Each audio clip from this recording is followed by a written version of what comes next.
Shabbat Shalom familia, Shabbat Shalom, quien les habla su hermano Rudolf Luis Reyes Morales desde Venezuela. Shabbat Shalom para la Kehilá de Yehoshua, Shabbat Shalom para todos mis hermanos en este Yom de reposo a través de la plataforma Radio Shalom, la estación con el Rúa. La gloria y la honra a nuestro Padre Celestial, la gloria y la honra a nuestro Rey Yehoshua HaMashiach, que nos permite y nos da la oportunidad nuevamente de poder estar aquí con todos ustedes y poder disfrutar de los días de Shabbat, comienzo de mes y tiempos señalados.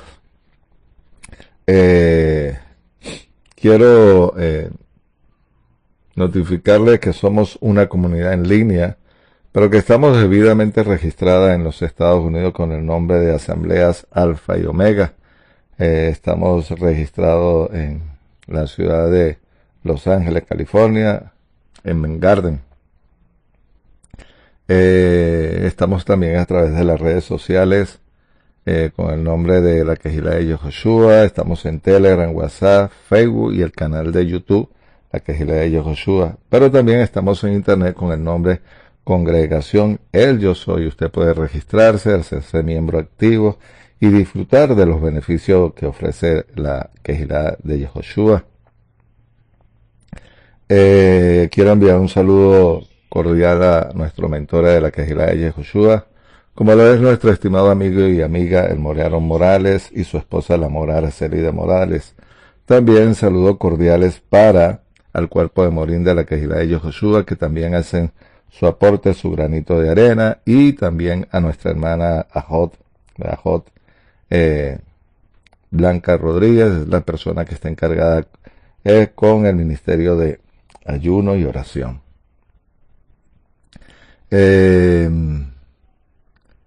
Quiero dar el nombre de la parashá, que se llama titulada El Benefe Kit Tehaf, y el alma que ha pecado. Tejefat, corrijo.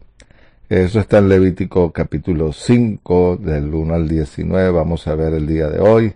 Es Vaikras, que es Levítico, Salmo Tejilín, el Salmo 77. Vamos a ver los profetas, Zacarías, capítulo 5, el verso 3 en adelante hasta el capítulo 6. Y la nueva alianza, el Brit Hadashah, Santiago, Jacobo, el capítulo 5 del 16 al 20. Y también vamos a ver Mateo, Matillahu. Y vamos a darle la gracia al Padre y decimos Shema Israel, Jehová Eloheinu, Jehová Echad, Baruch Shem Kevod Malchuto Leolam Vaeh. Escucha Israel a Jehová tu Dios. Jehová es primero y bendito sea su nombre de su glorioso reino desde ahora y para siempre. Amén y amén. Bueno, y esta parashá, como lo acaba de mencionar, tiene que ver por sacrificios diversos,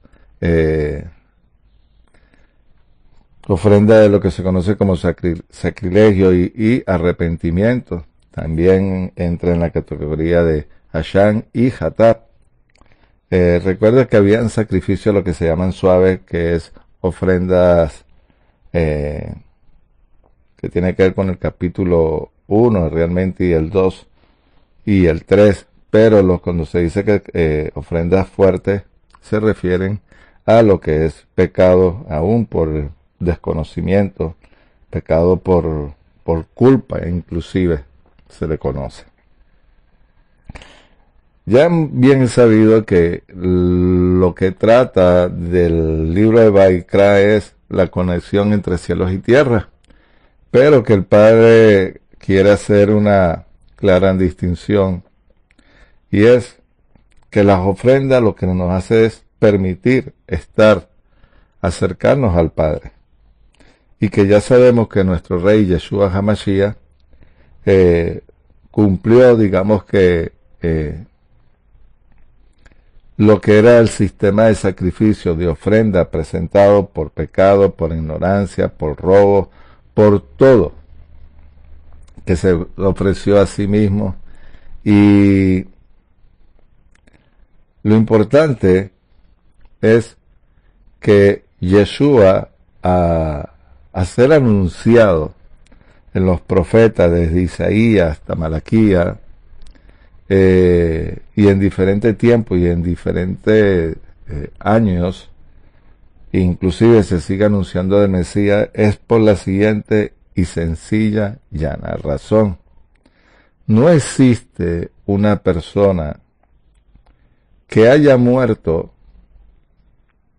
no de la manera que murió Yeshua, sino el significado trascendental de reconciliar al mundo con el Padre, y que las naciones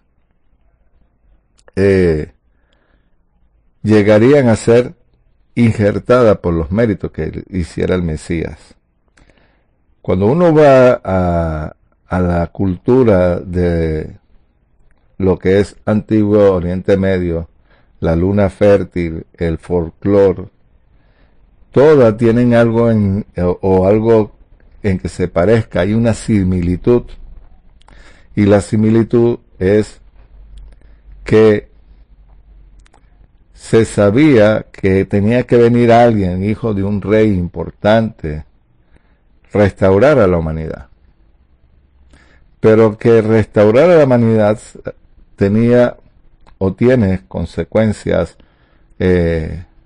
altas en cuanto al valor, en cuanto a restauración y entrega.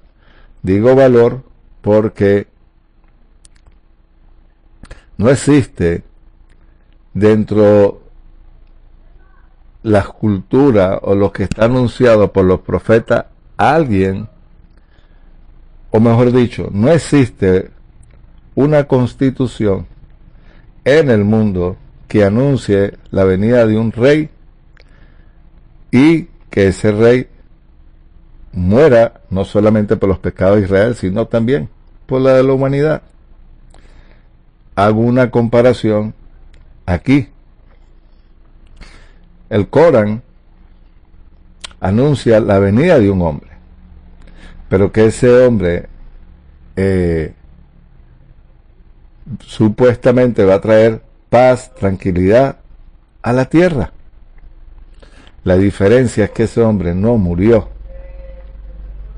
Yeshua, por tal motivo, califica para, como el cordero de Pesa, la ofrenda voluntaria que se entregó a sí mismo por los pecados del mundo, que pasó por alto, y pasar por alto era como dejarlo para la posterioridad y para un tiempo futuro, y que en ese tiempo futuro es como, mira,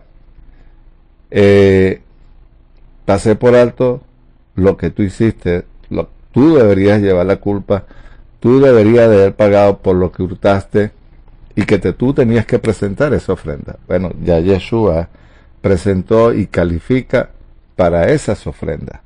¿Por qué califica para esas ofrendas? Fíjense, desde el momento que él anuncia que esta es la nueva alianza, que era el tiempo donde todas las culturas, en su mayoría, en lo que es la temporada de primavera, tenían que presentar ofrendas a sus dioses, y que si llegaran a morir en ese tiempo casualmente, ellos también traerían juicio a la tierra y a las naciones. Y es lo mismo que dice los profetas y lo que dice el libro de Revelaciones. Entonces, ¿por qué tengo que nombrar todo esto y por qué las ofrendas? Porque las ofrendas eran parte de la digamos que de la sociedad, de la cultura, de lo que era presentar ofrenda por pecado, por culpa, en otras culturas también, en agradecimiento, pero que la imposición del Padre para con su pueblo, hubo una gran diferencia contra las naciones que estaban alrededor de Israel. ¿Por qué digo esto? Porque ellos no permanecen en el tiempo, quizás como historia, pero que vivan como vive el pueblo de Israel, que tienen el Shabbat, los tiempos señalados, que donde están siguen todavía como nación, como pueblo, y que es la nación que lastimosamente digamos que hay cierto resentimiento o cierto antisemitismo hacia esa nación. Ahora, volvamos a este principio y es el siguiente. Si nosotros vamos al libro de Deuteronomio, dice que el Padre lo volvería a traer. Tengo que decir esto porque volverlo a traer tiene que haber o el altar o el templo como tal, porque precisamente volver a traer al pueblo de Israel, ellos entienden, cuando digo que ellos entienden es que el Mesías prometido tiene que haber un templo, y eso es lo que está hoy por hoy, y ha causado revuelo, e inclusive hubo alguien que sacrificó una vaca roja en el lado de Samaria, cosa que es inválida porque no es el tiempo y no es la temporada. Es decir, eso se presenta es en Jerusalén o donde está el templo, a las afueras del templo, el día de Yom Kippur. Esa ofrenda tiene que presentarse en una fecha específica. Hacerlo fuera del lugar y del tiempo no califica ni para prueba, ni para ningún experimento que quieran hacer. Fíjense lo impresionante y lo conectado que está el libro de Deuteronomio con las profecías mesiánicas y con el tiempo de la restauración de Israel. Cuando digo Israel, es volver al Padre. Miren, cuando nosotros vemos que el pueblo que estaba en Babilonia, al regresar presentaron una ofrenda. ¿Y qué fue lo primero que hicieron? Hicieron el altar para poder presentar la ofrenda de culpa, de pecado, y pare de contar. Ellos lloraron, se arrepintieron, y inclusive expulsaron a las mujeres donde los levitas se habían casado con ella y por tal motivo no podían ser registrados en el libro de los levitas porque se contaminaron, digamos, no voy a decir contaminar porque las mujeres fueran impuras, no, sino que ese grupo en especial ellos tenían que casarse con mujeres del pueblo de Israel, no con cualquiera. Entonces eso dice mucho para nosotros, porque el Padre, el Creador, Jehová, es celoso con su pueblo. Quiero que sepa que usted es parte del pueblo y que Él es celoso también por usted, porque para eso envió al Mesías, a su Hijo, el unigénito. Y es la única persona que califica para redimir a la humanidad. Y por eso el libro de Apocalipsis culmina y se habla al que es digno de abrir el rollo, al cordero que fue inmolado. ¿Inmolado por qué? Por pecado, por carga, por culpa, en agradecimiento, voluntad, y conjuntamente cumple el requisito para restaurar a la humanidad. Yo quiero ir al libro de Levítico, ahí mismo en Levítico, por el capítulo 17.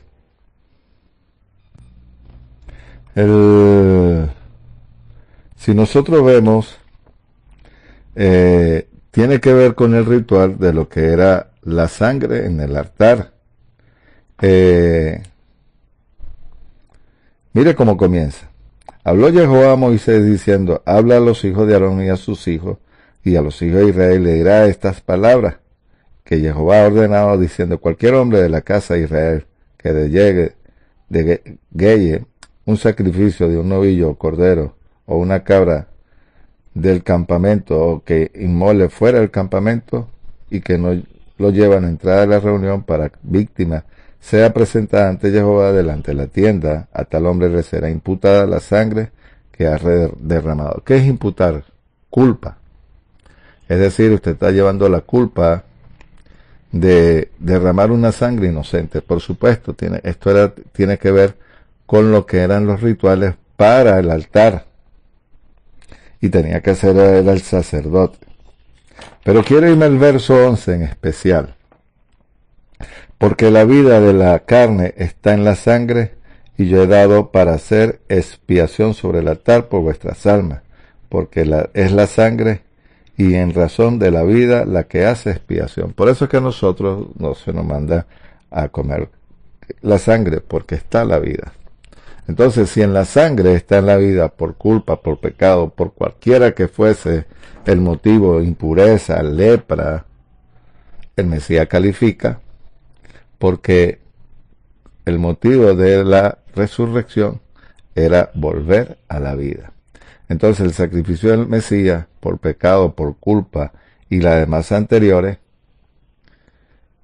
era para generar vida. La sangre del Mesías no tenía que ser derramada dentro del templo. Tenía que ser como el de la vaca roja, y que él murió exactamente al frente donde estaba ese altar para poder redimirnos y darnos vida. Miren, vamos a ver algo, y es lo siguiente. En el capítulo 5 de ahí mismo, del 1 al 13, se apuesta a los recursos del oferente, pero que también tiene que ver con personas pobres. Es decir, las otras ofrendas también era por personas que quizás tenían una condición económica más sostenible, tenían más holgura, tenían mucho más dinero y podían presentar el cordero o el animal que está calificado para esas ofrendas. Pero el pobre, aunque sea una tórtola, se le mandaba a llevar. El libro de Romanos, en el capítulo 6, verso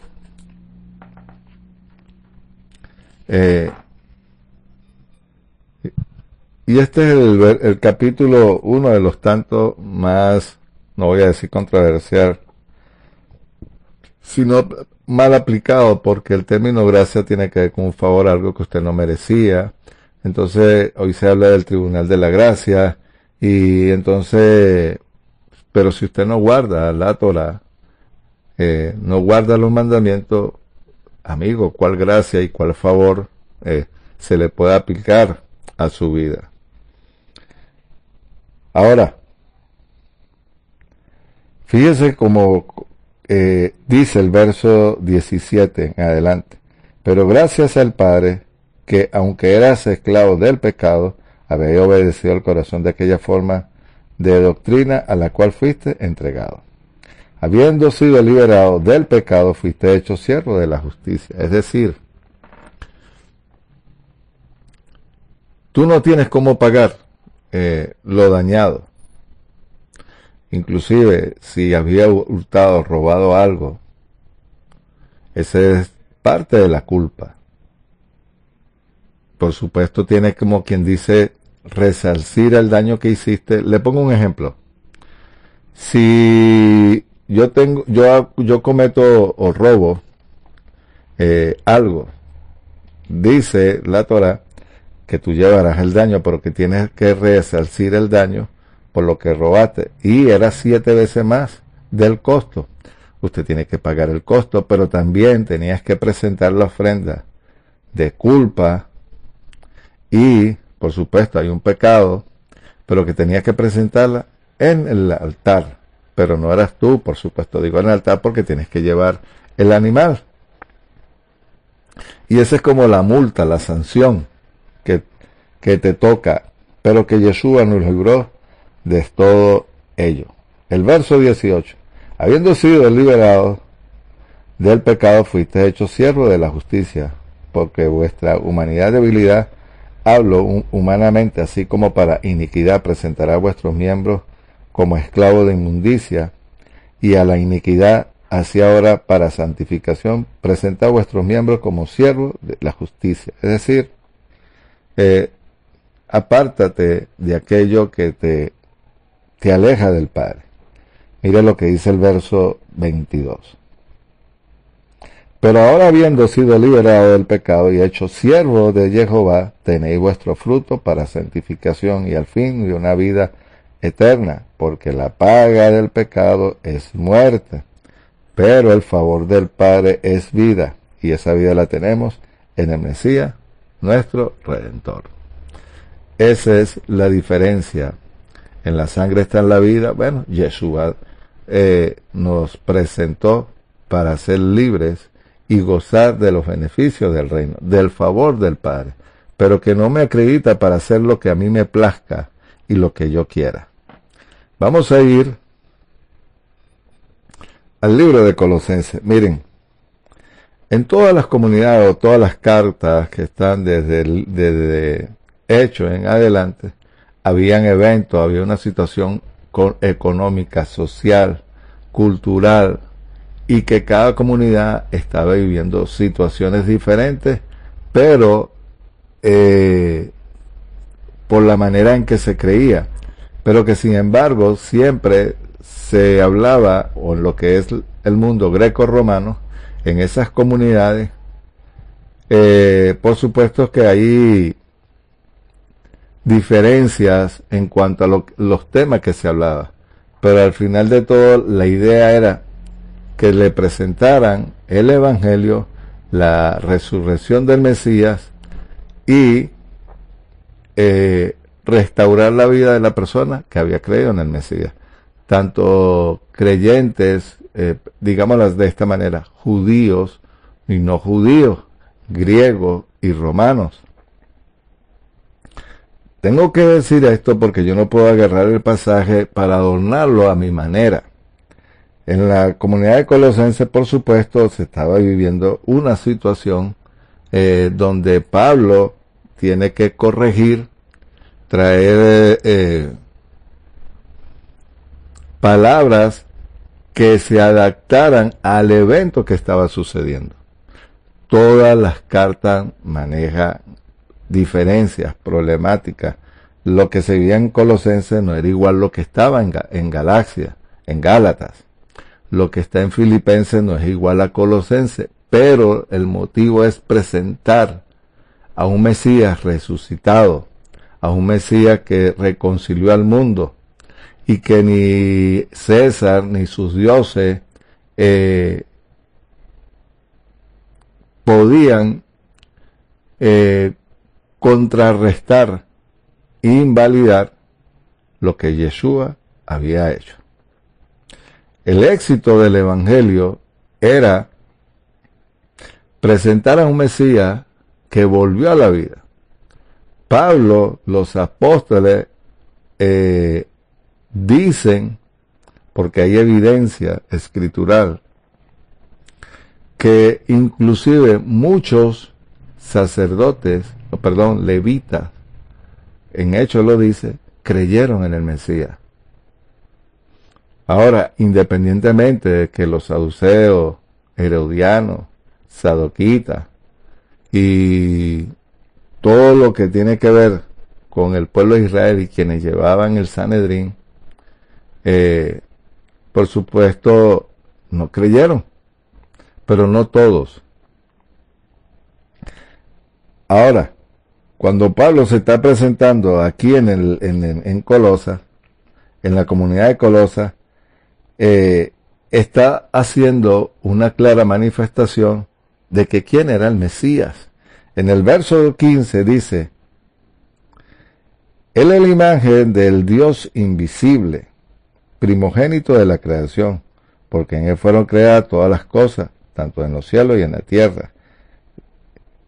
Invisible, tronos, dominio, principado, potestado, todo fue creado por Él y para Él.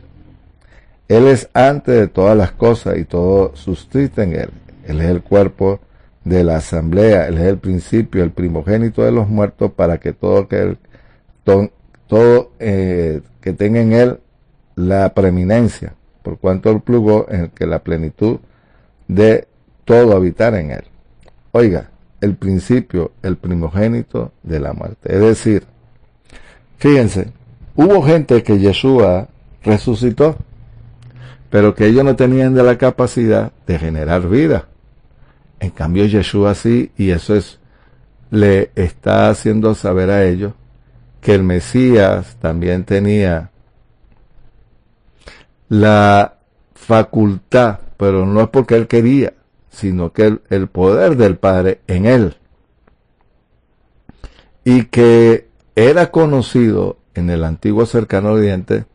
Por eso es que usted ve que habían personas que oraban a sus dioses en lo que se creían lo que es politeísta, es decir, que creen en dioses, en varios dioses. Que para la época, bueno, estaba el mundo griego, estaba el mundo romano, y que ellos tenían cosas muy parecidas. Y que si ellos pedían un milagro, se lo pedían en el nombre de César, y que el Dios de César le hiciera el milagro. Mire qué interesante. Porque dice, y por medio de reconciliar consigo mismo todas las cosas, así las que están en los cielos, en la tierra, en todas partes, en todas partes. Ahora, cuando hablo de los milagros que hizo Yeshua, fíjese lo siguiente. Él resucitó a una viuda que su hijo se había muerto. Y dice que él tocó lo que se llama el féretro. Nosotros lo llamamos urna, o donde lo llevaban en la caja. Y el muchacho se levantó. Y dice que fue conocido eso en todo Israel. Era el año de la libertad, era un año jubileo, era un año de redención, era un año que traía vida. Y por eso el Mesías estaba trayendo libertad al pueblo de Israel. El otro evento lo vemos con ¿quién? Con Lázaro. 4 días él esperó, porque normalmente se manejaba que la resurrección, que una persona si moría tenía 3 días inclusive para volver. Si no volvía ya estaba muerto. Y él espera un 4º día, prácticamente el cuerpo ya está descompuesto. Y ya le habían echado las especias y una serie de materiales o embalsamarlo para que no fuese ese olor tan fuerte, y estaba en una cueva. ¿Y qué pasó allí? Yeshua agarró y le dijo, sal fuera, y le mandó a quitar las vendas porque estaba ya cubierto, y eso fue notorio. Eso es una muestra de que él tiene el poder, la autoridad, tanto en los cielos como en la tierra. Trajo vida, ¿a través de qué? De la muerte de él, por su sangre. Por eso dice ahí mismo en Colosenses, inclusive, el verso 13, quien nos rescató de las potestades de las tinieblas y nos ha trasladado al reino de su Hijo, por su amor, en quien tenemos redención y perdón de pecado. Ninguna ofrenda tenía la facultad para tú traer vida, en cambio Yeshua sí la trajo. Miren, la conexión del altar.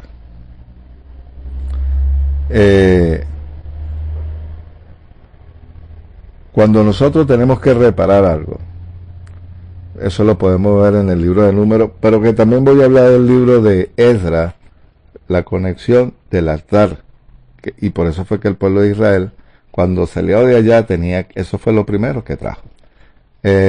Vamos al libro de Números, capítulo 5, el verso 6.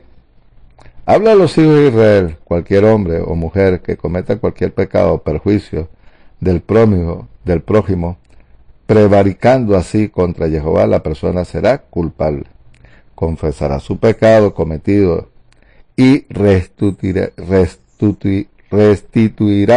el objeto del delito en su pleno valor, añadiendo a un quinto y lo entregará al perjudicado. Fíjese, dice aquí un quinto. Lo que pasa es que yo me fui al libro de Proverbios, dice que tenía que devolver 7 veces. Es decir, tú tenías que presentar la ofrenda por la culpa, pero también la del pecado. Y eso es lo que estamos viendo aquí. Y si la persona no tiene pariente, se le restituirá el daño, se le restituya el daño, el objeto del delito será para Jehová. Ahora, ¿qué tiene que ver con esto, con el libro de Esdras, capítulo 10?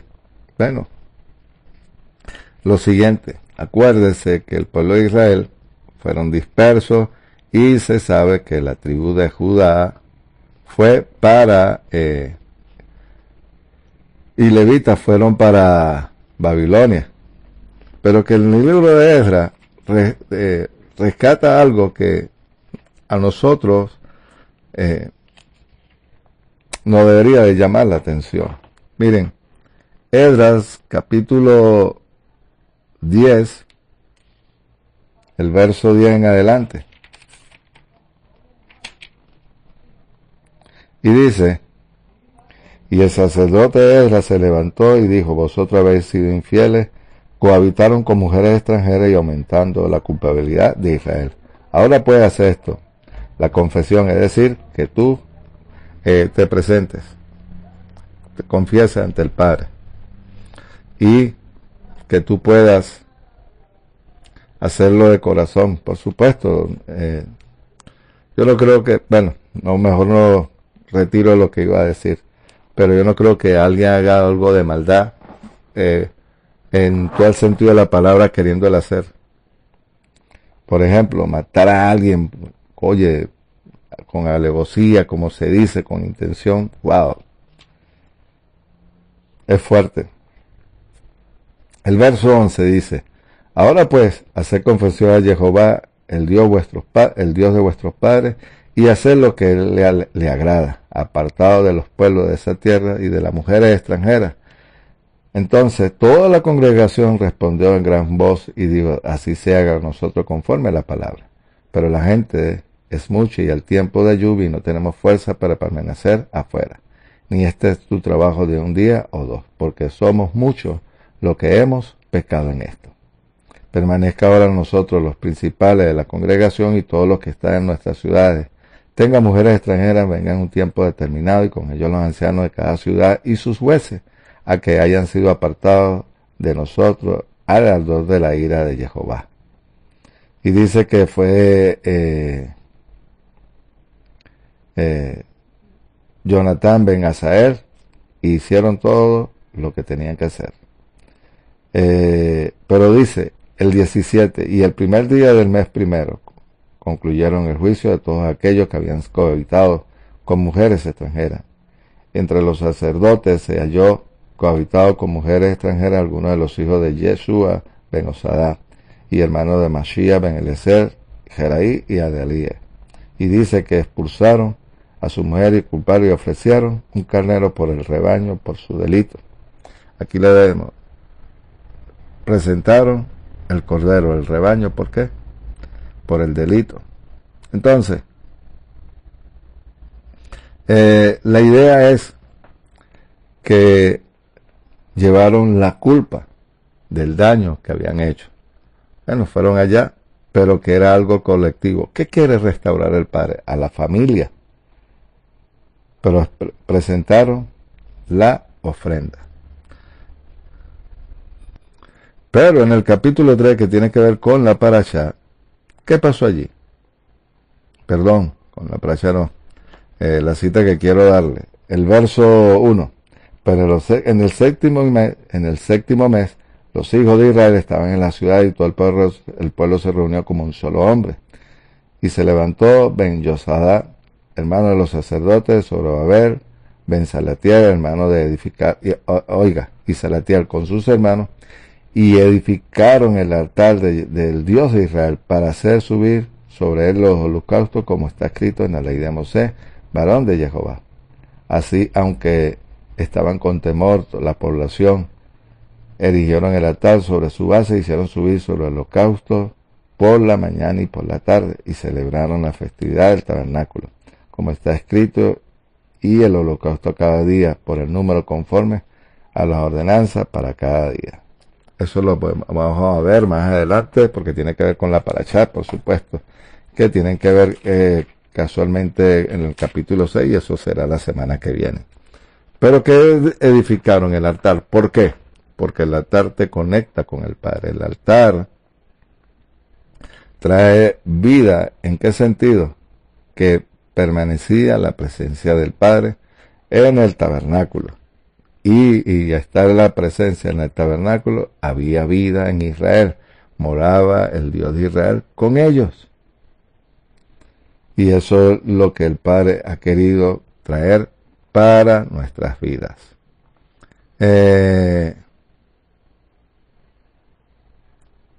Yo quiero ir ahora al capítulo Romanos capítulo 3. Pero ahora, aparte de la ley, se ha manifestado la justicia de Jehová, testificada por la ley y los profetas. Es decir, está vigente el sistema de justicia, es decir, la ley aplicada a nuestras vidas. Y el hecho que Yeshua haya muerto no significa que haya borrado todo eso. ¿Cómo tú vas a borrar una constitución si que por ella es la que un pueblo puede vivir y ¿cómo se llama? Estar en comunión con el Padre? Un ejemplo, si aquí hay una constitución, no la aplica quien la ejerce, eso no significa que la constitución sea invalidada, sino que ellos le están dando una aplicación que no es, y por tal motivo, eso no quiere decir que usted no pueda vivir por ella. La justicia divina mediante la fe de Yeshua el Mesías para todos los que creen porque no hay distinción alguna. Ahí lo tiene. Porque cuando todos pecaron y están privados de la gloria del Padre. Es lo que estoy diciendo. Los sacrificios te acercan. No podíamos, ni siquiera teníamos entrada a nada. Estábamos lejos. Pero ¿qué dice?